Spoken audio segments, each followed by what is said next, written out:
할머니, 어딜 찾아오신 건가요? 쓰레기 냄새가 나는 것 같은데 혹시 청소하러 오신 건 아니죠? 수군거리는 소리들이 영숙 할머니의 귀에 선명하게 들렸습니다. 손자 태준이의 행복한 결혼식 날, 그녀는 자신이 이곳에 어울리지 않는다는 것을 뼈저리게 느꼈습니다. 하지만 영숙 할머니는 아직 몰랐습니다. 몇 시간 후 이 화려한 웨딩홀에서 자신의 인생이 완전히 뒤바뀌게 될 것이라는 사실을, 그리고 평생 숨겨왔던 20년간의 사랑과 희생이 마침내 세상의 빛을 보게 될 것이라는 사실을.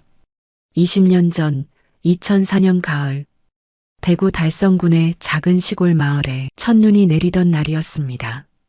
55세였던 김영숙은 부엌에서 설거지를 하며 밖을 내다보고 있었습니다. 마당에서는 7살 손자 태준이가 혼자 눈사람을 만들려고 애쓰고 있었습니다. 작은 손으로 눈덩이를 굴리다가 자꾸 넘어지는 모습이 안쓰러웠습니다. 태준아, 추우니까 안에 들어와. 영숙이 창문을 열고 말했습니다. 할머니, 조금만 더요. 눈사람 만들고 들어갈게요. 태준이의 맑은 목소리가 들렸습니다. 그 순간 집 대문이 벌컥 열리며 영숙의 아들 성우가 비틀거리며 들어왔습니다. 온몸에서 술 냄새가 진동했고 옷은 구겨져 있었습니다. 요즘 들어 매일 반복되는 일이었습니다. 태준이는 아버지를 보고 달려갔습니다. 아빠, 같이 눈사람 만들어요. 하지만 성우는 아들을 밀어내며 집 안으로 들어갔습니다. 저리 가. 아빠 피곤해. 태준이의 얼굴이 순간 어두워졌습니다. 영숙은 가슴이 아팠습니다. 불과 6개월 전만 해도 성우는 자상한 아버지였는데 사업 실패 후 완전히 다른 사람이 되어버렸습니다. 영숙은 앞치마를 벗고 마당으로 나갔습니다. 태준이는 여전히 혼자서 눈덩이를 굴리고 있었지만 아까와 달리 기운이 없어 보였습니다. 작은 어깨가 축 처져 있었고 가끔씩 집안을 힐끔거렸습니다. 우리 태준이 할머니랑 같이 만들까? 영숙이 무릎을 꿇고 손자 옆에 앉았습니다. 할머니, 아빠가 왜 저를 싫어해요? 태준이가 작은 목소리로 물었습니다. 7살 아이의 순수한 눈에 상처가 어려 있었습니다. 영숙은 가슴이 먹먹해졌습니다. 어떻게 설명해야 할지 몰랐습니다. 성우가 운영하던 작은 건설회사가 부도가 나면서 5억 원이라는 큰 빚을 지게 되었고 그 충격으로 술에 의존하게 되었다는 사실을 7살 아이에게 어떻게 말할 수 있겠습니까? 아빠가 지금 마음이 많이 아프셔. 태준이를 싫어하는 게 아니라 아빠 자신이 속상한 거야. 영숙이 손자의 작은 손을 잡아주었습니다. 조금만 기다리면 아빠도 다시 예전처럼 될 거야. 하지만 영숙 자신도 확신이 서지 않았습니다. 성우는 날이 갈수록 더 심하게 술을 마셨고 집에 들어와서는 아무 말도 하지 않거나 화를 내기만 했습니다. 며느리 미수는 이 상황을 견디지 못하고 2달 전에 친정으로 돌아가 버렸습니다. 할머니, 엄마는 언제 와요? 태준이가 또 물었습니다. 영숙은 대답할 수 없었습니다. 미수는 이혼하겠다고 했고 태준이는 영숙이 키우라고 했습니다. 아직 태준이에게는 말하지 못한 사실이었습니다. 그날 밤 태준이가 잠든 후 영숙은 성우와 마주 앉았습니다. 성우는 소주병을 앞에 놓고 멍하니 앉아 있었습니다. 한때는 당당했던 아들의 모습에서 이제는 패배감과 절망만이 느껴졌습니다. 성우야, 이제 그만 정신 차려야지. 영숙이 조심스럽게 말을 꺼냈습니다. 태준이가 아빠를 기다리고 있어. 엄마, 난 이제 끝났어요. 성우가 풀이 죽은 목소리로 말했습니다. 5억 원이라는 빚을 어떻게 갚아요? 집도 담보로 잡혔고 아무도 저를 믿어주지 않아요. 영숙은 아들의 상처받은 마음을 이해했습니다. 고등학교만 졸업한 성우가 건설업으로 성공하기 위해 얼마나 노력했는지 지켜봐 왔습니다. 새벽 5시부터 밤늦게까지 일하며 작은 회사를 키워왔는데 한순간에 모든 것을 잃어버렸습니다. 그래도 태준이가 있잖니. 그 아이만큼은 제대로 키워야지. 영숙이 간곡하게 말했습니다. 엄마, 저는 아버지 자격이 없어요. 성우가 고개를 떨구었습니다. 태준이를 보면 미안해서 견딜 수가 없어요. 제가 무능해서 이 아이의 미래까지 망쳐버렸어요. 영숙은 그 순간 큰 결심을 했습니다. 아들이 이 상황에서 벗어날 때까지, 그리고 설사 벗어나지 못한다 해도 태준이만큼은 제대로 키우겠다고 마음먹었습니다. 그럼 태준이는 내가 키울게. 영숙이 단호하게 말했습니다. 내가 다시 일어설 때까지 아니면 영원이라도 내가 책임질게.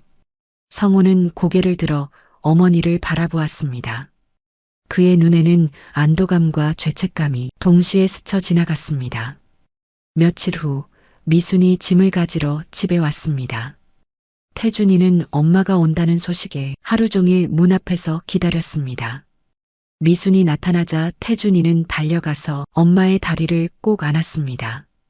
엄마, 보고 싶었어요. 이제 다시 같이 살아요. 태준이의 순수한 말에 미순의 눈가가 붉어졌습니다. 하지만 미순은 태준이를 떼어내며 말했습니다. 태준아, 엄마는 잠깐만 짐 가지러 온 거야. 할머니랑 잘 지내야 해. 엄마, 저도 같이 갈게요. 태준이가 매달렸습니다. 안 돼.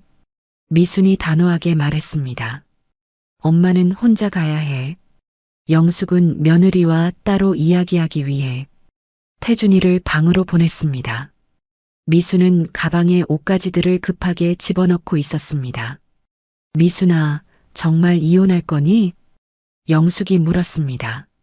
어머니, 저는 더 이상 못 버티겠어요. 미순이 눈물을 흘리며 말했습니다.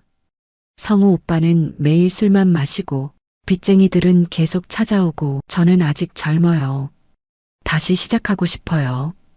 그럼 태준이는 어떻게 하려고? 영숙이 간절하게 물었습니다. 어머니가 키워주세요. 미순이 차갑게 말했습니다. 어차피 저보다 어머니가 더 잘 키우실 거예요. 저는 태준이까지 책임질 수 없어요. 영숙은 충격을 받았습니다. 아무리 어려워도 자식을 버리는 엄마가 있을 수 있다는 것이 믿어지지 않았습니다. 미순아, 태준이는 내 아들이야. 어떻게? 어머니, 제발 이해해 주세요. 미순이 울먹이며 말했습니다. 저도 살아야 해요. 미순이 떠난 후 집안은 무거운 침묵에 잠겼습니다. 태준이는 엄마가 자신을 두고 떠났다는 사실을 완전히 이해하지는 못했지만 뭔가 큰일이 일어났다는 것은 알고 있었습니다. 며칠 동안 태준이는 밥도 제대로 먹지 않고 방 구석에서 웅크리고 있었습니다. 태준아, 할머니랑 같이 밥 먹자. 영숙이 손자를 달래려 했지만 태준이는 고개를 저었습니다. 할머니, 제가 나빠서 엄마가 간 거예요? 태준이가 작은 목소리로 물었습니다. 영숙은 가슴이 찢어지는 것 같았습니다. 7살 아이가 어떤 잘못을 했겠습니까? 모든 것은 어른들의 문제였는데 아이는 자신을 탓하고 있었습니다. 아니야, 태준아. 너는 전혀 잘못이 없어. 영숙이 손자를 꼭 안아주었습니다. 엄마는 잠시 어른들 일 때문에 멀리 간 거야. 한편 성우는 상황이 더욱 악화되고 있었습니다. 빚쟁이들의 독촉은 계속되었고 새로운 일을 찾으려 해도 신용불량자라는 꼬리표 때문에 어디서도 받아주지 않았습니다. 절망감에 빠진 성우는 술에 더욱 의존하게 되었습니다. 어느 날 밤 성우가 술에 취해 집에 들어와서는 태준이에게 화를 냈습니다. 다 너 때문이야. 내가 없었으면 미순이도 안 떠났을 거야. 영숙은 깜짝 놀라 아들을 말렸습니다. 성우야, 정신 차려. 태준이한테 무슨 잘못이 있다고. 하지만 성우는 이미 정상적인 판단력을 잃은 상태였습니다. 그날 밤 영숙은 확실히 깨달았습니다. 이 상황에서 태준이를 지킬 수 있는 사람은 자신뿐이라는 것을. 다음 날 새벽 영숙은 중요한 결정을 내렸습니다. 태준이를 데리고 자신의 친정이 있는 더 외진 시골 마을로 이사를 가기로 한 것입니다. 성우와 빚쟁이들로부터 태준이를 보호하고 조용한 환경에서 아이를 키우고 싶었습니다. 태준아, 할머니랑 새로운 집으로 이사 갈까? 영숙이 조심스럽게 물었습니다. 아빠도 같이 가요? 태준이가 희망적인 목소리로 물었습니다. 영숙은 잠시 말을 잃었습니다. 어떻게 7살 아이에게 아빠와 떨어져 살아야 한다고 말할 수 있겠습니까? 아빠는 여기서 일을 해야 해서 못 가셔.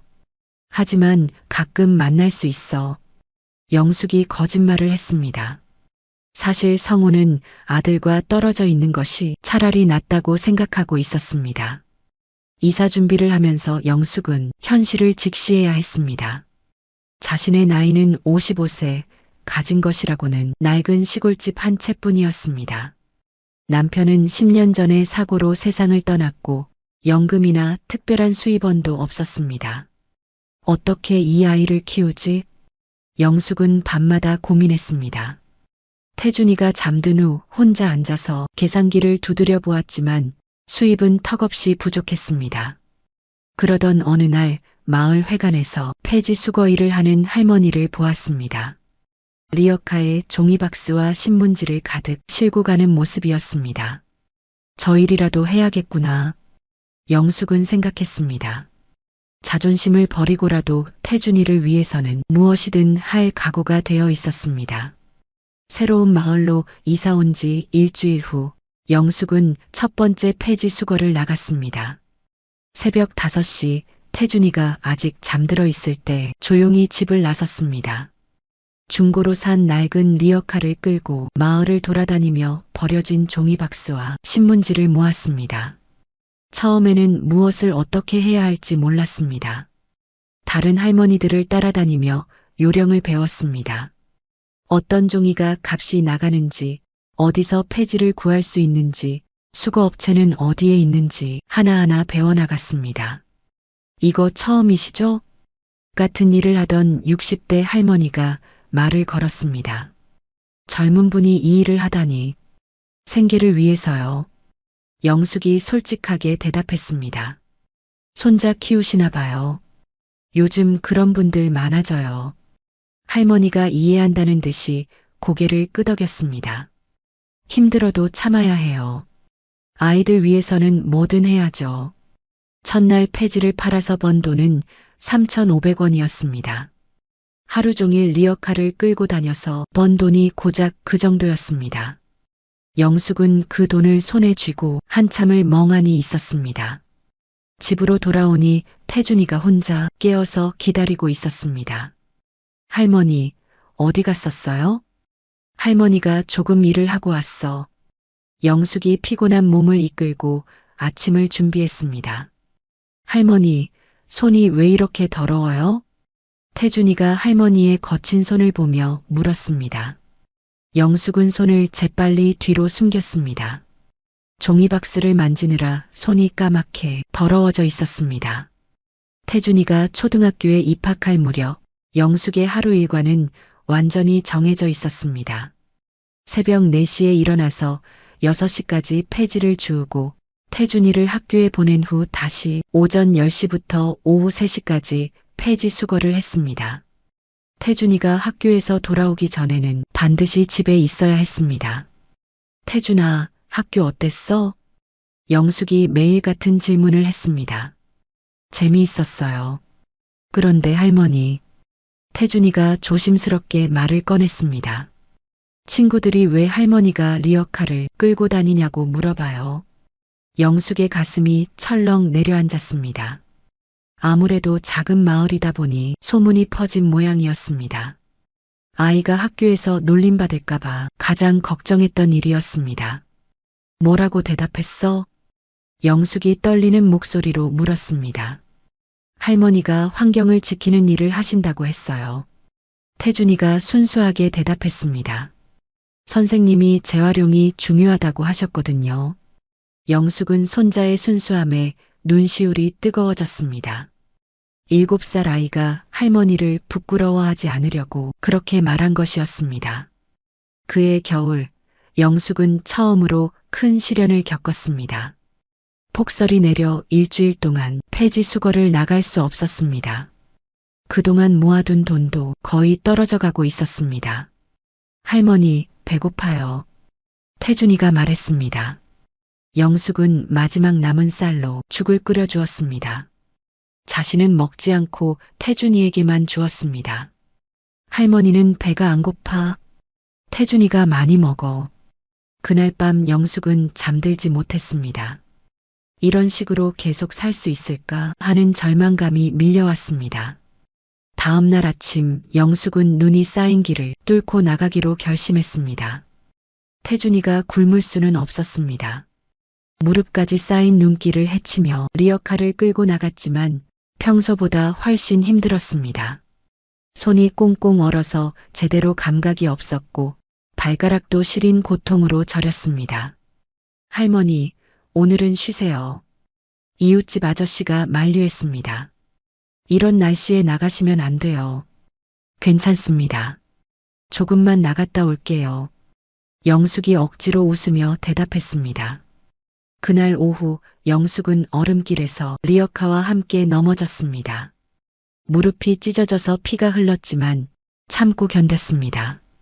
집에 돌아와서야 상처를 확인할 수 있었는데 생각보다 깊이 닫혀 있었습니다. 할머니, 다쳤어요? 태준이가 놀라서 물었습니다. 아니야, 괜찮아. 영숙이 바지로 상처를 가리며 말했습니다. 할머니는 튼튼해. 그날 밤 영숙은 혼자 상처를 치료했습니다. 병원에 갈 돈도 아까웠고 태준이가 걱정할까봐 아무렇지 않은 척했습니다. 하지만 며칠 동안 절뚝거리는 것을 숨길 수는 없었습니다. 할머니, 아픈 거 맞죠? 태준이가 할머니의 다리를 걱정스럽게 바라보았습니다. 조금 삐었을 뿐이야. 금방 나을 거야. 영숙이 태준이의 머리를 쓰다듬었습니다. 그때 태준이가 자신의 용돈통을 가져왔습니다. 할머니, 이 돈으로 병원에 가세요. 동전 몇 개가 전부였지만 영숙은 눈물이 날 것 같았습니다. 8살 아이가 할머니를 위해 자신의 용돈을 내놓는 마음이 너무나 고마웠습니다.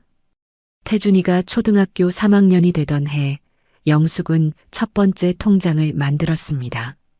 그동안 하루하루 벌어서 하루하루 쓰던 생활에서 벗어나 조금씩이라도 태준이의 미래를 위해 돈을 모으기로 결심한 것입니다. 태준이 대학 갈 때까지 10년 매달 5만 원씩 모으면 영숙이 계산기를 두드려 보았습니다. 600만 원. 이걸로 대학 등록금을 낼 수 있을까? 하지만 현실은 녹록지 않았습니다. 매달 5만 원을 모으는 것도 쉽지 않았습니다. 비가 오면 폐지 수거를 나갈 수 없었고 아프면 수입이 끊겼습니다. 태준이가 아프기라도 하면 병원비와 약값으로 그동안 모은 돈을 써야 했습니다. 어느 날 태준이가 학교에서 돌아와 말했습니다. 할머니, 저희 반에서 장래희망 발표를 했어요. 우리 태준이는 뭐가 되고 싶다고 했어? 영숙이 관심 있게 물었습니다. 의사요.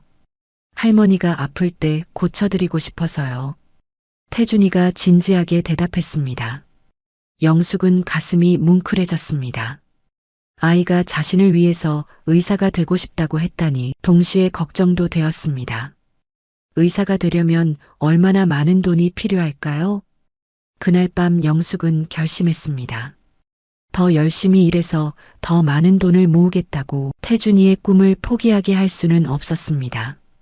태준이가 초등학교 4학년이 되던 해봄 큰 사건이 일어났습니다. 태준이가 전교에서 1등을 한 것입니다. 담임 선생님이 직접 집까지 찾아와서 소식을 전해주었습니다. 태준이가 정말 똑똑한 아이예요. 선생님이 영숙에게 말했습니다. 특히 수학과 과학에 재능이 있어 보여요. 좋은 중학교에 보내시면 더 큰 발전이 있을 것 같습니다. 영숙은 기쁘면서도 걱정이 되었습니다. 좋은 중학교라면 도시로 나가야 할 텐데 그럴 돈이 있을까요? 선생님, 비용이 많이 들까요? 영숙이 조심스럽게 물었습니다. 글쎄요, 대구 시내 좋은 중학교에 보내려면 월 30만 원 정도는 들 것 같아요. 선생님이 대답했습니다. 영숙은 그 순간 현실의 벽을 느꼈습니다. 지금 겨우 월 5만 원씩 모으고 있는데 월 30만 원이라니. 폐지를 아무리 열심히 주어도 한 달에 15만 원 정도가 한계였습니다. 그날 밤 태준이가 잠든 후 영숙은 혼자 앉아서 고민했습니다. 아이의 재능을 묻어둘 수는 없었습니다. 방법을 찾아야 했습니다. 다음 날부터 영숙은 더욱 절실하게 일했습니다. 폐지 외에 다른 일도 찾아보았습니다. 마을 할머니들에게 일자리를 물어보고 농사일 품삯이라도 하려고 했습니다. 영숙이 너무 무리하지 마. 이웃 할머니가 걱정했습니다. 몸이 상하면 어떻게 하려고? 괜찮아요. 태준이를 위해서라면 뭐든 할 수 있어요. 영숙이 단호하게 대답했습니다. 그해 여름 영숙은 폐지 외에 빈병도 모으기 시작했습니다. 무겁고 더러운 일이었지만 조금이라도 더 벌기 위해서였습니다. 태준이가 중학교에 입학하던 해 영숙은 마침내 목표를 달성했습니다. 통장에 300만 원이 모인 것입니다.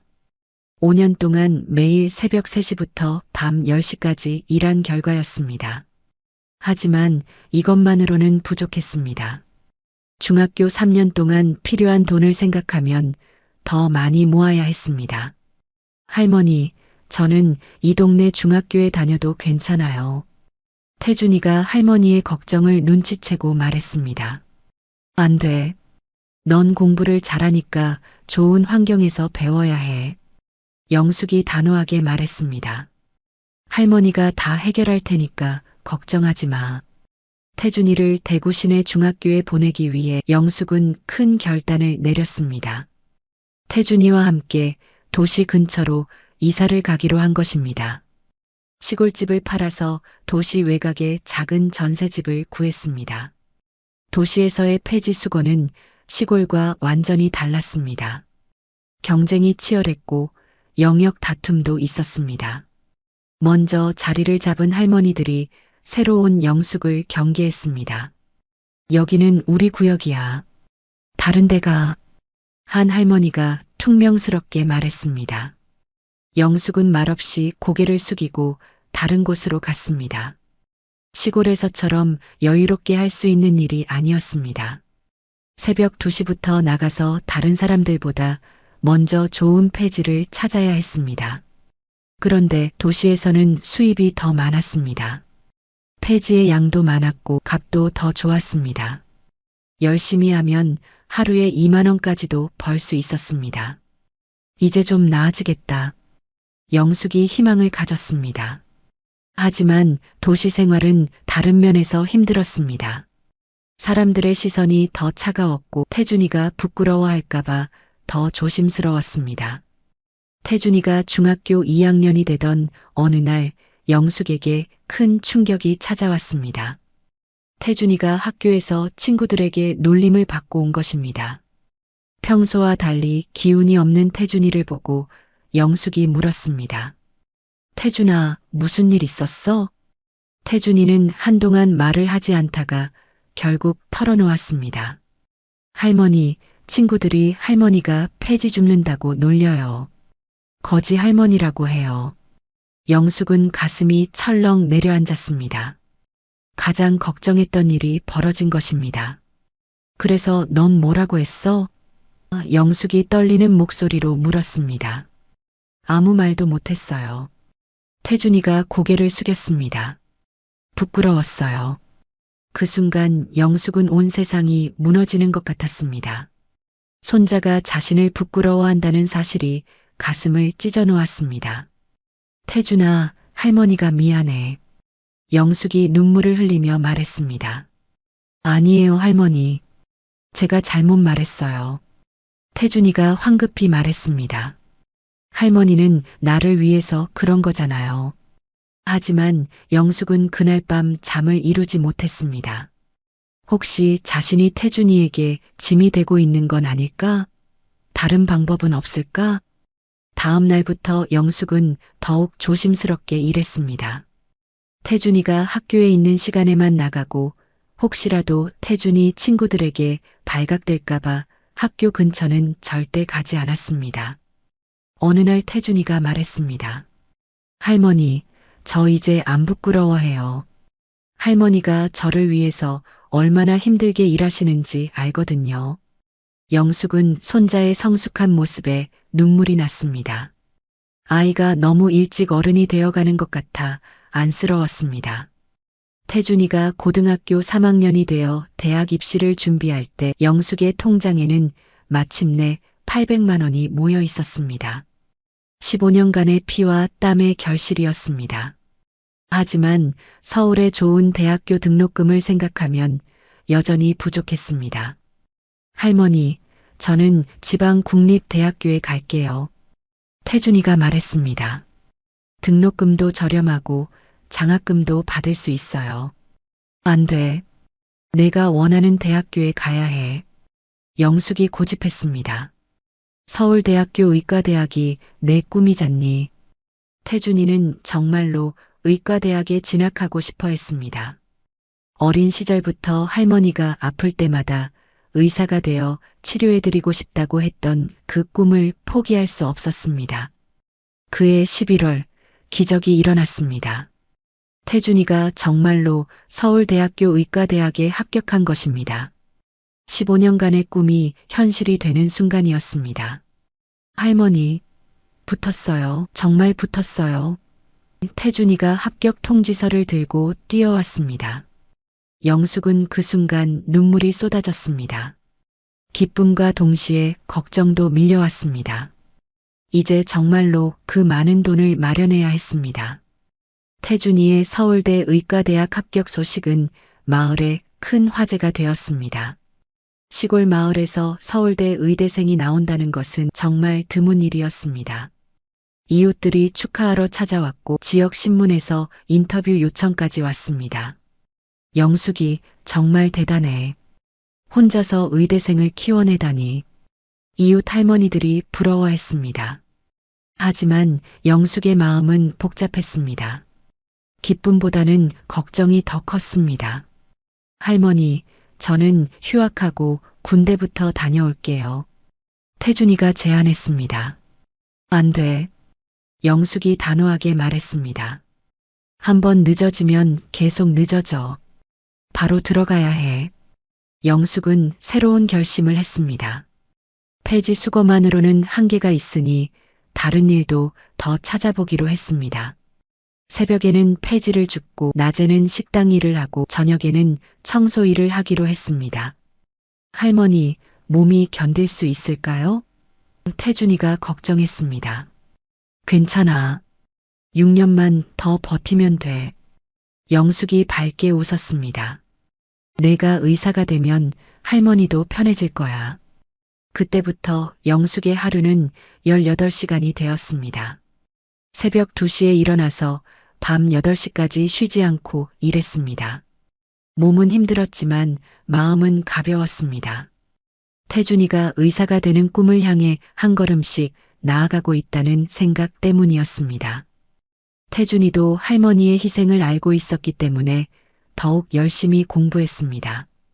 장학금을 받기 위해 최선을 다했고 용돈도 최대한 아꼈습니다. 태준이가 의과대학 3학년이 되던 해 20년 넘게 폐지를 주우며 살아온 세월이 몸에 고스란히 남아 있었습니다. 허리는 구부정해졌고 무릎은 자주 아팠으며 손목에는 만성 관절염이 생겼습니다. 할머니, 이제 좀 쉬세요. 태준이가 방학에 집에 와서 말했습니다. 제가 과외를 해서 용돈을 벌게요. 안 돼. 너는 공부에만 집중해야 해. 영숙이 여전히 고집했습니다. 의사가 되려면 실습도 열심히 해야 하고 성적도 잘 받아야 하잖니. 하지만 몸은 예전 같지 않았습니다.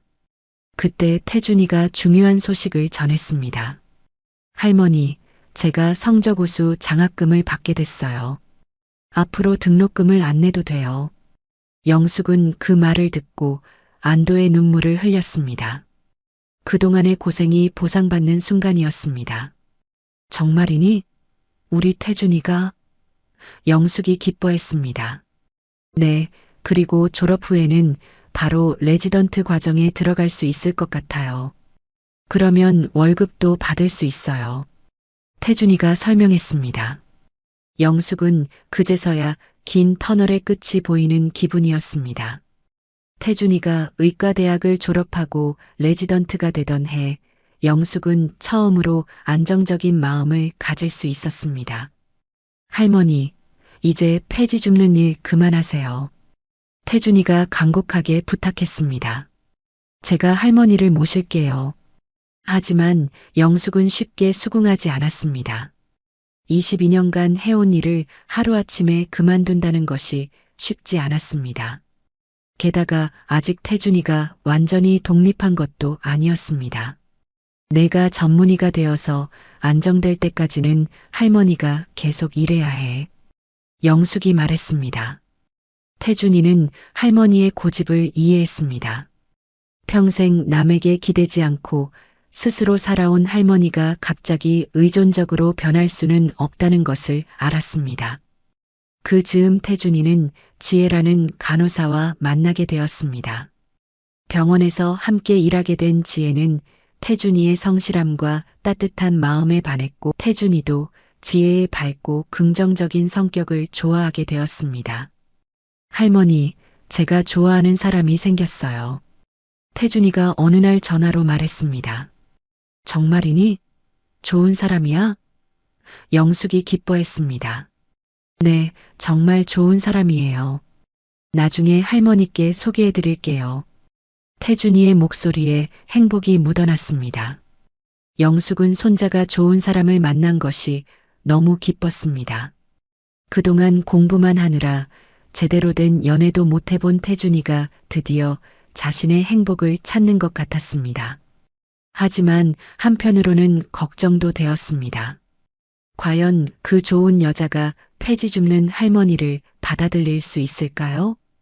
태준이가 지혜를 처음 할머니에게 소개한 날, 영숙은 며칠 전부터 긴장했습니다. 평생 입어본 적 없는 새 옷을 사고 미용실에도 가서 머리를 단정하게 했습니다. 손톱도 깎고 손 관리도 받았지만 22년간 폐지를 만져온 거친 손은 쉽게 부드러워지지 않았습니다. 할머니, 긴장하지 마세요. 태준이가 지혜와 함께 집에 왔습니다. 지혜는 생각보다 소박하고 따뜻한 사람이었습니다. 영숙을 보자마자 정중하게 인사했고 어색해하지도 않았습니다. 할머니, 태준이 오빠 이야기 정말 많이 들었어요. 지혜가 밝게 웃으며 말했습니다. 할머니가 얼마나 고생하시며 태준이 오빠를 키우셨는지 들었거든요. 영숙은 며느리가 될 사람이 자신의 사정을 이미 알고 있다는 사실에 놀랐습니다. 그리고 그것을 부끄러워하지 않는다는 것에 더욱 놀랐습니다. 지혜야, 우리 태준이 잘 부탁한다. 영숙이 지혜의 손을 잡았습니다. 제가 더 잘 부탁드려요, 할머니. 지혜가 진심을 담아 대답했습니다. 그날 저녁 세 사람은 함께 식사를 했습니다. 영숙이 직접 만든 음식을 지혜가 맛있게 먹는 모습을 보며 영숙은 마음이 따뜻해졌습니다. 그날 밤 태준이가 지혜를 집까지 바래다주고 돌아온 후 영숙에게 물었습니다. 할머니, 지혜 어때요? 좋은 아이구나. 너를 정말 좋아하는 게 눈에 보여. 영숙이 만족스럽게 말했습니다. 태준이와 지혜가 결혼을 결정한 것은 태준이가 전문의 과정을 시작한 지 1년 후였습니다. 두 사람은 영숙에게 먼저 허락을 구했습니다. 할머니, 저희 결혼하고 싶어요. 태준이가 지혜와 함께 할머니 앞에 앉아 말했습니다. 영숙은 기뻤지만 동시에 걱정도 되었습니다. 지혜야, 정말 괜찮겠니? 우리 태준이는 아직 전문의도 아니고 할머니는 이런 상황이고. 할머니, 저는 태준이 오빠가 좋아요. 그리고 할머니도 정말 존경해요. 지혜가 진심을 담아 말했습니다. 오빠를 이렇게 훌륭하게 키우신 할머니와 가족이 되고 싶어요. 영숙은 지혜의 진심에 감동했습니다. 하지만 현실적인 문제들이 걱정되었습니다. 그런데 결혼식은 어떻게 할 거니? 영숙이 조심스럽게 물었습니다. 돈이 많이 들 텐데. 할머니, 저희는 작은 결혼식을 할 거예요. 태준이가 말했습니다. 지혜네 부모님도 동의하셨어요. 하지만 며칠 후 지혜가 다시 찾아와서 다른 이야기를 했습니다. 할머니, 사실 저희 부모님이 호텔에서 결혼식을 하자고 하세요. 영숙은 당황했습니다. 호텔이라니. 그럼 비용이 얼마나 들까? 부모님이 모두 부담하시겠다고 해요. 지혜가 설명했습니다.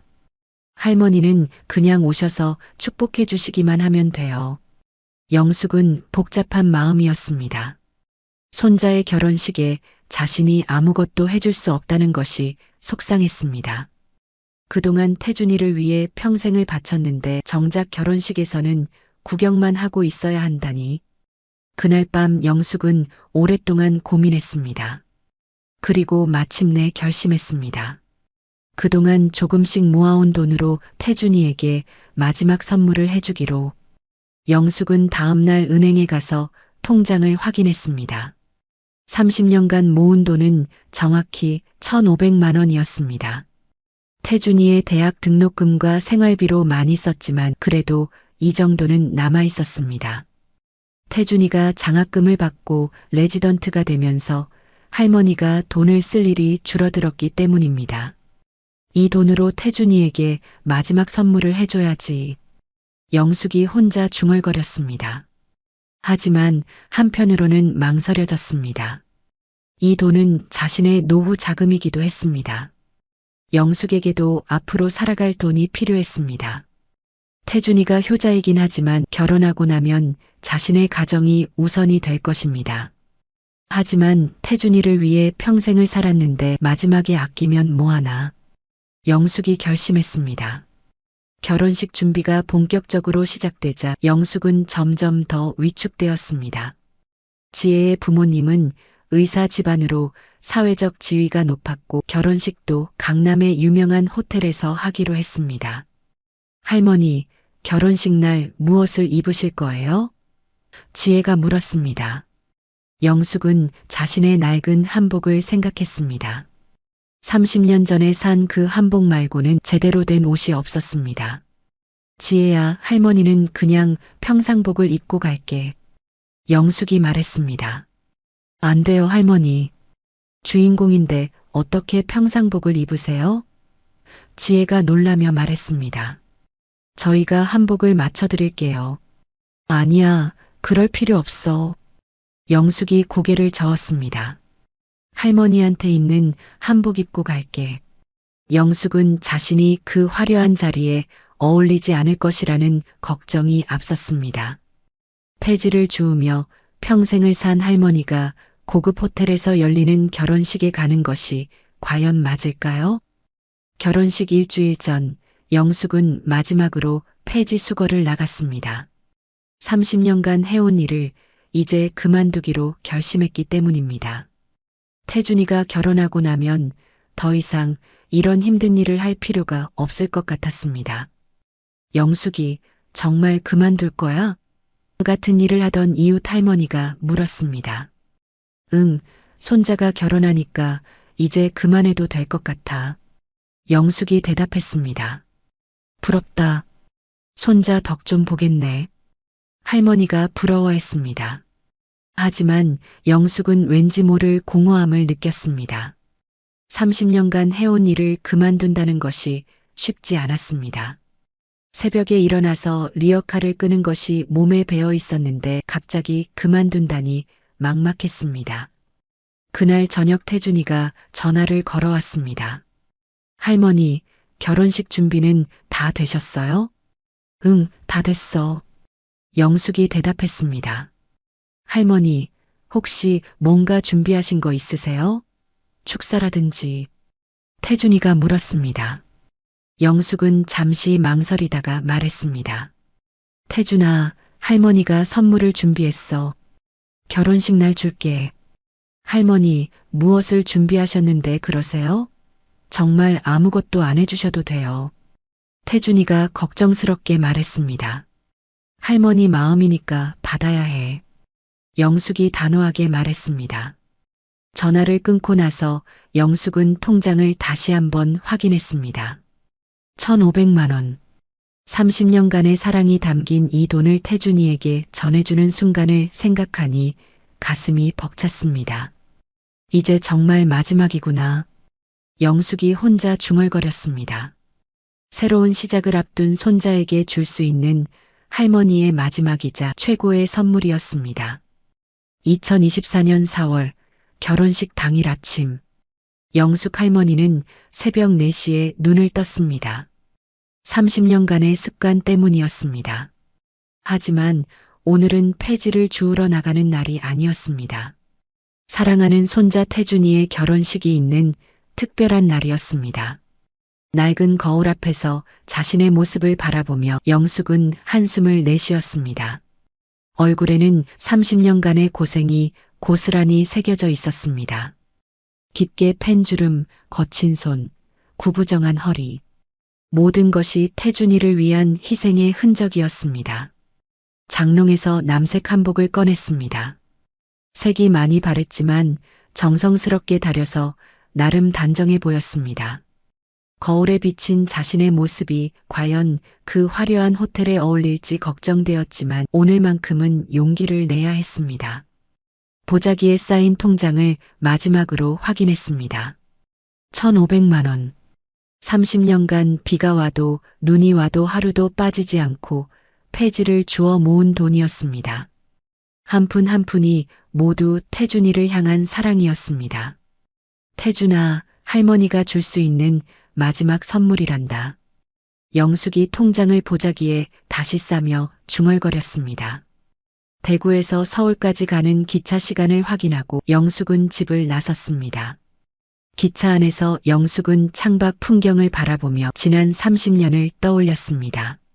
7살 태준이를 처음 맡았던 그날부터 오늘까지 모든 순간이 주마등처럼 스쳐 지나갔습니다. 힘들었지만 후회는 없었습니다. 오히려 자랑스러웠습니다. 할머니, 저 커서 꼭 할머니 효도할게요. 어린 태준이가 했던 말이 귀에 들리는 것 같았습니다. 그 약속을 지키기 위해 태준이는 의사가 되었고 이제 좋은 사람과 결혼하게 되었습니다. 서울역에 도착한 영숙은 지하철을 갈아타며 강남으로 향했습니다. 호텔 앞에 도착하자 영숙은 한참을 망설였습니다. 고급 승용차들이 줄지어 서 있고 정장을 차려입은 사람들이 오가는 모습을 보니 자신이 이곳에 들어가도 되는 건지 확신이 서지 않았습니다. 정말 내가 여기에 들어가도 될까? 영숙은 자신의 낡은 한복을 내려다보며 걱정했습니다. 하지만 손자를 위해 30년간 준비해온 이 순간을 위해 용기를 냈습니다. 보자기를 꼭 쥐고 호텔 입구로 향했습니다. 호텔 로비에 들어선 순간 영숙은 그 화려함에 압도당했습니다. 수정 샹들리에가 반짝이고 대리석 바닥은 거울처럼 빛났습니다.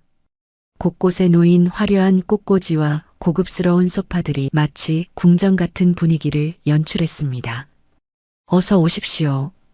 호텔 직원이 정중하게 인사했지만 그의 눈빛에서는 의아함을 읽을 수 있었습니다. 영숙의 차림새가 이곳 분위기와 맞지 않는다는 것을 느끼고 있는 듯 했습니다. 로비에는 이미 결혼식 하객들이 모여 있었습니다. 여성들은 화려한 드레스나 정장을 입고 있었고 목에는 진주 목걸이가, 손목에는 명품 시계가 반짝였습니다. 남성들도 고급 양복을 차려입고 있었습니다. 저분이 누구실까? 혹시 청소하러 오신 건 아닐까? 몇몇 사람들이 영숙을 보며 수군거렸습니다. 결혼식 하객이실 리는 없을 텐데. 옷차림이 너무... 다른 사람이 대답했습니다. 영숙은 이런 시선들을 느끼며 점점 작아지는 기분이었습니다. 엘리베이터 앞에서 여러 번 양보하며 비교적 비어있는 엘리베이터를 탈 수 있었습니다. 15층 웨딩홀에 도착하자 더욱 화려한 장식들이 눈에 들어왔습니다. 접수 직원이 영숙을 보고 잠시 당황하는 기색을 보였습니다. 실례지만 하객 명단에 김영숙입니다. 신랑 태준이의 할머니예요. 영숙이 조심스럽게 대답했습니다. 직원은 명단을 확인한 후 어색한 미소를 지으며 안내해 주었지만 그 표정에서는 의외라는 기색을 숨길 수 없었습니다. 웨딩홀에 들어선 영숙은 그 규모에 다시 한번 놀랐습니다. 수백 명이 앉을 수 있는 넓은 공간과 무대 위의 화려한 꽃장식들이 마치 다른 세상 같았습니다. 하객들은 모두 고급스러운 옷차림에 우아한 자세를 하고 있었습니다. 맨 뒷자리를 찾아가려는 영숙을 본 하객들이 놀라는 기색을 감추지 못했습니다.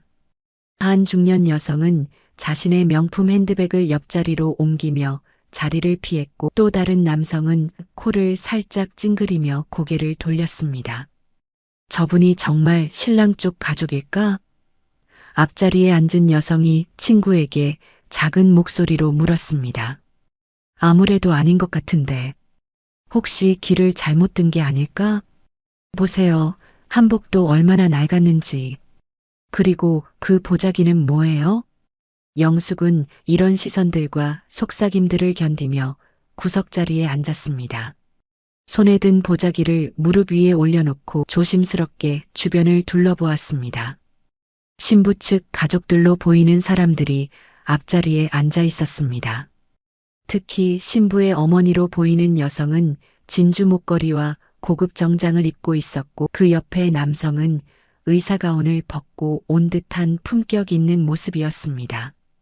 웨딩홀이 점점 채워지면서 영숙 주변의 수군거림은 더욱 심해졌습니다. 몇 명의 하객들이 그녀를 힐끗힐끗 쳐다보며 서로 눈짓을 주고받았습니다. 어떤 이는 핸드폰을 꺼내 몰래 사진을 찍는 것 같기도 했습니다.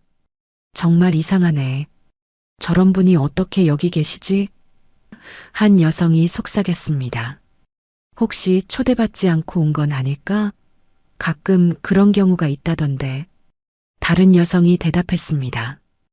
호텔 측에서 확인을 제대로 안 했나 봐. 보안이 허술하네. 영숙은 이런 말들을 들으며 점점 더 몸을 웅크렸습니다.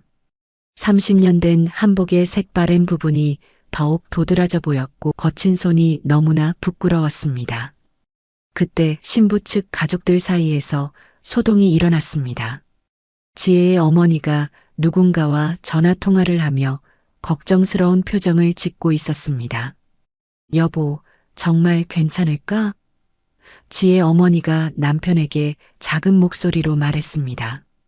아무래도 우리 가문과는 격이 너무 다른 것 같은데. 지혜가 좋다고 하니 어쩔 수 없지. 그런데 저 뒤에 앉은 분은 누구야? 지혜 아버지가 영숙을 힐끗 보며 물었습니다. 글쎄, 신랑 쪽 가족인 것 같은데. 좀 이상하지 않아? 지혜 어머니가 의아한 표정을 지었습니다. 영숙은 이런 대화들이 자신에 관한 것임을 직감적으로 알 수 있었습니다. 가슴이 답답해지고 숨이 막힐 것 같았지만 태준이를 위해 참아야 했습니다. 마침내 웨딩 마치가 울려 퍼지기 시작했습니다. 웅장한 음악과 함께 모든 하객들이 일어나 박수를 쳤습니다. 영숙도 떨리는 마음으로 자리에서 일어났습니다. 30년 동안 키워온 손자를 볼 수 있는 순간이 드디어 왔습니다. 웨딩홀의 문이 열리고 검은색 턱시도를 차려입은 태준이가 당당하게 입장했습니다. 영숙은 그 순간 눈물이 핑 돌았습니다. 7살 때 할머니 손을 잡고 다니던 그 작은 아이가 이제 이렇게 멋진 어른이 되어 있었습니다. 태준이는 무대로 걸어가면서 하객들에게 정중하게 인사했습니다.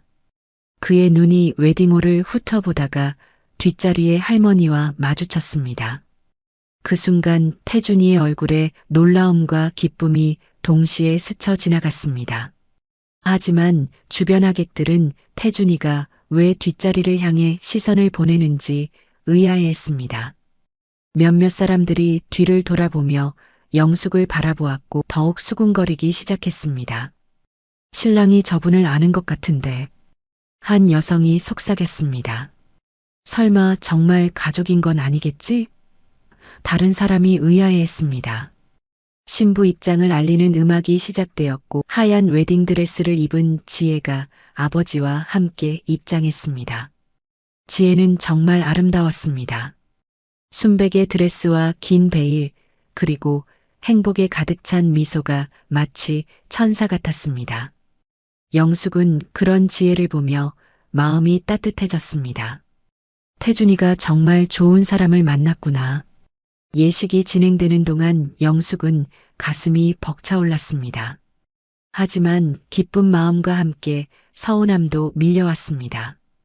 왜 자신은 뒷자리에 혼자 앉아 있어야 할까요? 예식이 막바지에 접어들 무렵 갑자기 태준이가 마이크를 들었습니다. 사회자가 당황스러운 표정을 지었지만 태준이는 단호한 눈빛으로 하객들을 바라보았습니다. 잠깐만요. 제가 꼭 하고 싶은 말이 있습니다. 태준이의 목소리가 웨딩홀에 울려 퍼졌습니다.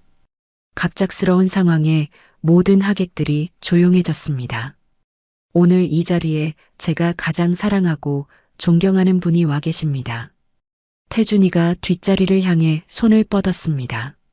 저기 뒷자리에 계신 분을 소개하고 싶습니다.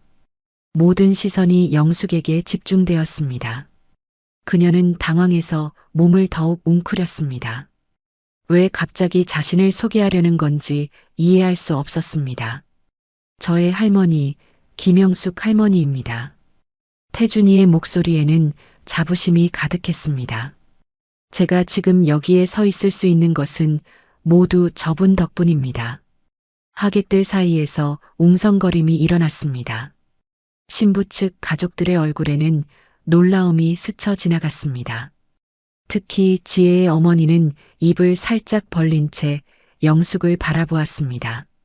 제가 7살 때 부모님이 사업에 실패하고 어려워졌을 때 할머니 혼자서 저를 키우셨습니다. 태준이가 계속 말을 이었습니다. 새벽 4시부터 밤 10시까지 폐지를 주우시며 저를 대학까지 보내주셨어요. 웨딩홀은 완전히 조용해졌습니다. 아까까지 영숙을 수군거리던 사람들의 얼굴이 순간 굳어졌습니다. 할머니, 앞으로 나와주세요. 태준이가 부드럽게 말했습니다. 오늘 이 자리에 계신 모든 분들에게 제 인생의 은인을 소개하고 싶습니다. 영숙은 떨리는 다리로 자리에서 일어났습니다. 수백 명의 시선이 자신에게 쏠린 상황이 너무나 부담스러웠습니다. 하지만 손자의 간절한 눈빛을 보며 용기를 냈습니다. 보자기를 꼭 쥐고 천천히 무대를 향해 걸어갔습니다. 무대까지 가는 짧은 거리가 마치 수킬로미터처럼 느껴졌습니다. 하객들의 시선이 따가웠지만 영숙은 고개를 들고 걸었습니다. 태준이를 위해 살아온 자신의 인생이 부끄럽지 않다고 스스로에게 말했습니다. 무대에 오른 영숙은 온몸이 떨렸습니다. 평생 이렇게 많은 사람들 앞에 서본 적이 없었기 때문입니다. 태준이가 할머니의 손을 잡아주며 마이크를 건넸습니다. 할머니, 괜찮으세요? 천천히 하세요. 태준이가 작은 목소리로 위로했습니다. 영숙은 떨리는 손으로 마이크를 받았습니다. 하지만 무엇을 말해야 할지 막막했습니다. 그저 손자가 행복하기만 바랐는데 갑자기 이런 관심을 받게 되니 당황스러웠습니다. 저는 영숙이 입을 열었지만 목소리가 나오지 않았습니다. 너무 긴장한 나머지 말문이 막혔습니다. 할머니, 괜찮아요. 할머니가 저를 어떻게 키우셨는지 이야기해 주세요. 태준이가 할머니의 어깨를 다독이며 격려했습니다. 영숙은 깊게 숨을 들이쉬고 다시 마이크에 대고 말했습니다. 제가 뭐 특별한 건 없습니다. 그냥 그냥 당연한 일을 했을 뿐이에요. 그녀의 떨리는 목소리와 겸손한 모습에 하객들의 표정이 조금씩 변하기 시작했습니다. 아까까지의 경멸의 시선이 호기심으로 바뀌고 있었습니다. 제가 태준이를 키우게 된 건 영숙은 잠시 말을 멈추고 태준이를 바라보았습니다. 이 아이가 7살 때였어요. 아들이 사업에 실패하고 힘들어하면서 태준이를 돌볼 수 없게 되었어요. 목소리가 떨렸지만 영숙은 계속 이야기를 이어갔습니다. 어린아이가 잘못한 게 뭐가 있겠어요. 그래서 제가 키우기로 했습니다. 하객들이 점점 더 조용해졌습니다. 아까까지 수군거리던 사람들도 이제는 진지한 표정으로 영숙의 이야기에 귀를 기울였습니다. 처음에는 어떻게 해야 할지 몰랐어요. 돈도 별로 없고 그래서 폐지를 줍기 시작했습니다. 영숙이 솔직하게 털어놓았습니다. 무거운 짐을 지고 가다가 넘어진 적도 많았어요. 영숙의 목소리가 더욱 떨렸습니다. 하지만 태준이를 생각하면 견딜 수 있었어요. 영숙은 손에 든 보자기를 들어 보였습니다. 이 안에 있는 건 그동안 폐지를 팔아서 모은 돈이에요. 태준이가 대학에 갈 때까지 그리고 지금 이 결혼까지 한 푼 한 푼 모은 거예요. 하객들 사이에서 더 큰 감동의 탄성이 흘러나왔습니다. 아까까지 영숙을 무시하던 사람들의 얼굴에는 깊은 부끄러움과 감동이 교차했습니다. 비가 와도 눈이 와도 아파도 하루도 빠뜨리지 않고 나갔어요. 태준이가 다른 아이들처럼 공부할 수 있게 해주고 싶었거든요. 영숙은 떨리는 손으로 보자기를 풀기 시작했습니다. 낡은 보자기 안에서 더욱 낡은 통장 하나가 나왔습니다. 겉표지가 너덜너덜해져서 투명 테이프로 여러 번 붙인 흔적이 역력했습니다. 이 통장에는 영숙이 통장을 펼쳐 보였습니다. 1,500만 원이 들어있어요. 그동안 모은 제 전 재산입니다. 하객들 사이에서 더 큰 탄성이 흘러나왔습니다. 신부 측 가족들도 눈시울을 붉혔습니다. 특히 지혜의 어머니는 손수건으로 눈물을 닦고 있었습니다. 할머니가 폐지 주우러 나가는 걸 태준이가 부끄러워하지 않을까 많이 걱정했어요. 영숙의 목소리가 더욱 떨렸습니다. 친구들이 놀리면 어쩌나. 그런 생각에 가슴이 아팠죠. 태준이의 눈에서 눈물이 흘러내리기 시작했습니다. 그는 어린 시절을 떠올리며 고개를 숙였습니다. 하지만 이 아이는 한 번도 저를 부끄러워한 적이 없어요. 영숙이 태준이를 바라보며 미소를 지었습니다. 오히려 할머니 고생 많으셨어요. 제가 커서 꼭 효도할게요라고 말해줬어요. 그래서 견딜 수 있었어요. 이 아이가 의사가 되겠다고 했을 때 그 꿈을 포기하게 할 수는 없었거든요. 영숙이 계속 말했습니다. 그동안 힘들었지만 오늘 이 순간을 보니 모든 게 보람 있었어요. 영숙이 통장을 태준이에게 건네려 하자 태준이는 고개를 저으며 뒤로 물러섰습니다. 할머니, 이 돈은 받을 수 없어요. 이건 할머니의 평생 재산이잖아요. 무슨 소리야? 영숙이 단호하게 말했습니다. 이 돈은 처음부터 너를 위한 거였어. 할머니는 이미 충분히 행복해. 내가 이렇게 훌륭하게 자라준 것만으로도. 그때 지혜가 웨딩드레스를 입은 채로 무대로 올라왔습니다. 지혜야, 우리 태준이 잘 부탁한다. 그때 하객석에서 한 사람이 일어났습니다. 지혜의 아버지 박철수 원장이었습니다. 그는 무대로 걸어와 영숙 앞에서 정중하게 인사했습니다. 어머님, 저는 지혜의 아버지 박철수입니다.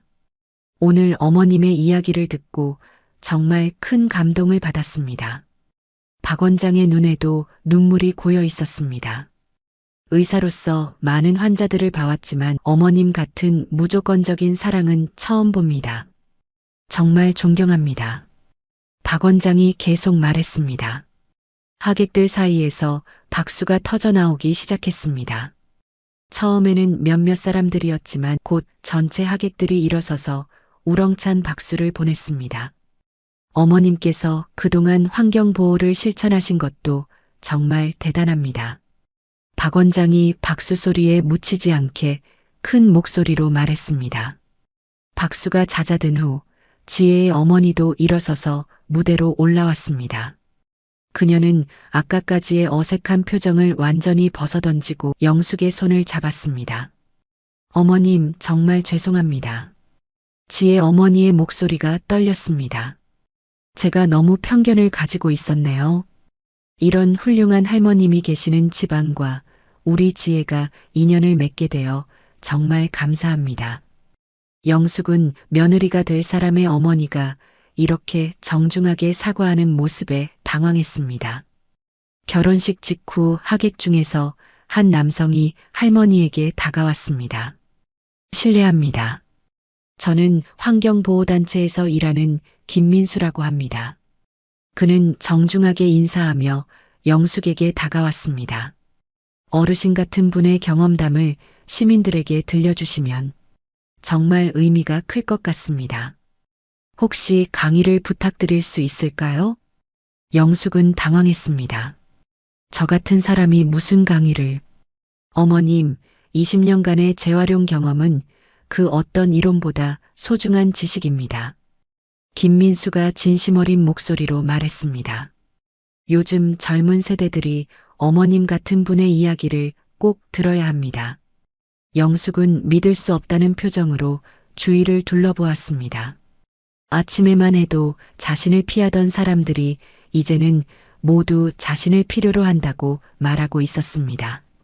결혼식이 끝난 후 피로 연장에서 영숙은 완전히 다른 대접을 받았습니다. 아침에 그녀를 피하던 하객들이 이제는 먼저 다가와 인사를 건넸습니다. 특히 신부 측 가족들은 할머니를 상석에 모시며 극진히 대접했습니다. 피로연 도중에 박철수 원장이 명함을 내밀었습니다. 어머님, 진심으로 병원에서 환경자문을 부탁드리고 싶습니다. 물론 합당한 자문료도 드리고요. 어머님의 경험이 정말 필요합니다. 영숙은 생전 처음 받아보는 명함을 조심스럽게 받아들었습니다. 어머님의 경험은 돈으로 살 수 없는 귀중한 자산입니다. 박 원장이 정중하게 말했습니다. 요즘 젊은 의사들은 환경에 대한 인식이 부족해요. 어머님께서 가르쳐 주시면 정말 도움이 될 겁니다.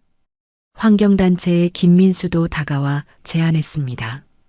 어머님, 시민 강의는 어떠세요? 일주일에 한 번 정도만. 많은 분들이 어머님의 이야기를 듣고 싶어 하실 겁니다.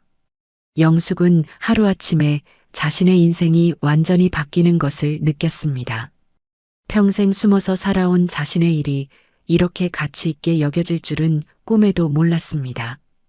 태준이가 할머니의 손을 꼭 잡으며 말했습니다. 할머니, 이제 정말 새로운 인생이 시작되는 것 같아요. 피로연이 끝나갈 무렵 영숙은 조용히 태준이와 지혜를 불렀습니다. 태준아, 지혜야, 할머니가 마지막으로 하고 싶은 이야기가 있어. 세 사람은 피로연장 한쪽 조용한 곳으로 자리를 옮겼습니다. 영숙은 다시 한번 통장을 꺼내 태준이에게 건넸습니다. 할머니, 정말 이 돈은 받을 수 없어요. 태준이가 고개를 저었습니다. 이건 할머니가 평생 모으신 돈이잖아요. 할머니 노후를 위해 쓰세요. 태준아, 할머니 말 들어봐. 영숙의 목소리에는 깊은 사랑이 담겨 있었습니다. 이 돈을 모을 때마다 할머니는 내 미래를 생각했어. 내가 행복해하는 모습을 상상하며 힘든 일도 견뎌냈단다. 지혜가 눈물을 글썽이며 말했습니다. 할머니, 저희가 어떻게 이런 소중한 돈을 받을 수 있어요? 지혜야, 너도 이제 우리 가족이야.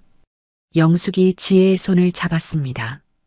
이 돈으로 너희 둘이 행복한 가정을 꾸리는 게 할머니 소원이란다. 태준이는 더 이상 거절할 수 없음을 알았습니다. 할머니의 마음을 받지 않는다면 오히려 상처를 드릴 것 같았습니다. 알겠어요, 할머니. 소중히 잘 쓸게요. 서로 사랑하고 아껴주며 살아라. 세 사람은 서로를 안아주며 감격의 눈물을 흘렸습니다. 그때 지혜가 조심스럽게 말했습니다. 할머니, 이제 서울로 이사 오시는 건 어때요? 저희 근처에 좋은 아파트도 있고 자문일도 서울에서 하시는 게 편하실 거예요. 영숙은 잠시 생각에 잠겼습니다. 조금 더 생각해 볼게. 영숙이 미소 지으며 대답했습니다. 그날 저녁 호텔을 떠나는 영숙의 발걸음은 아침과는 완전히 달랐습니다. 태준이와 지혜가 함께 배웅해 주었고 지혜의 부모님까지 나와서 정중하게 인사했습니다.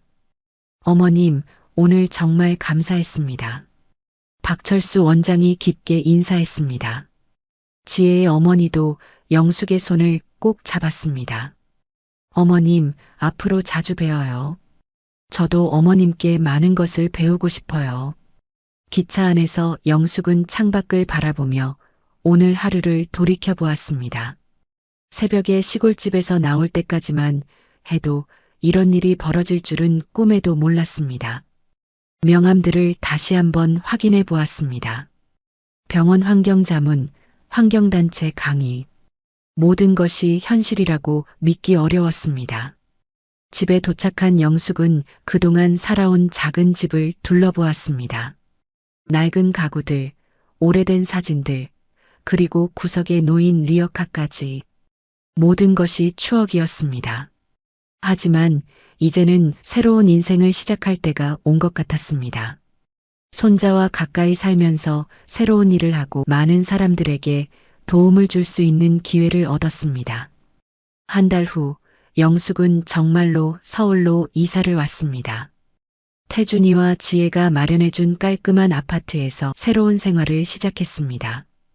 박철수 원장의 병원에서 환경자문을 하고 환경단체에서 시민 강의를 하며 바쁘지만 보람찬 나날을 보냈습니다. 할머니, 오늘 강의는 어땠어요? 매주 토요일 강의를 마치고 돌아온 할머니에게 태준이가 물었습니다. 오늘은 젊은 엄마들이 많이 왔더라. 아이들 환경교육에 대해 질문도 많이 하고 영숙의 얼굴에는 뿌듯함이 가득했습니다. 내가 이런 일을 할 수 있을 줄 누가 알았겠니? 6개월 후 지혜가 임신 소식을 알려왔습니다. 할머니, 저희 아기가 생겼어요. 영숙은 그 순간 가슴이 벅차올랐습니다. 1년 후 영숙의 이야기는 책으로 출간되어 베스트셀러가 되었습니다. 폐지 할머니의 사랑 일기라는 제목의 책은 많은 사람들에게 희망과 용기를 주었습니다. 어느 봄날 영숙은 태준이, 지혜 그리고 갓 태어난 증손자와 함께 옛날 살던 시골 마을을 방문했습니다. 폐지를 주우며 다녔던 그 길들을 다시 걸으며 영숙은 깊은 감회에 젖었습니다. 할머니, 후회한 적 없으세요? 태준이가 물었습니다. 영숙은 환한 미소를 지었습니다. 후회? 전혀 없어. 오히려 그때의 선택이 내 인생 최고의 선택이었어. 너를 키우지 않았다면 지금의 이 모든 행복도 없었을 테니까. 그날 밤 영숙은 일기장 마지막 페이지에 이렇게 썼습니다. 사랑은 결코 사라지지 않는다. 작은 사랑의 씨앗 하나가 큰 나무가 되어 많은 그늘을 만들어준다. 내가 태준이에게 준 사랑이 지혜에게, 우리 증손자에게, 그리고 수많은 사람들에게 전해져 더 큰 사랑이 되어 돌아왔다. 이것이 바로 인생의 가장 큰 축복이다. 여러분, 오늘 이야기 어떠셨나요? 이야기가 마음에 닿았다면 구독과 좋아요 부탁드릴게요. 여러분의 따뜻한 댓글 하나가 모두에게 큰 힘이 됩니다. 감사합니다.